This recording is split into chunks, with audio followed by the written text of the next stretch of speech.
If your filter looks like this, okay, see how packed.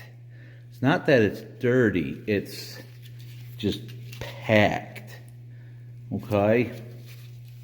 If your filter looks like this, you probably should have changed it at least 8 months ago, all right? This is why you have high utility bills and your air conditioner froze or your furnace is overheating.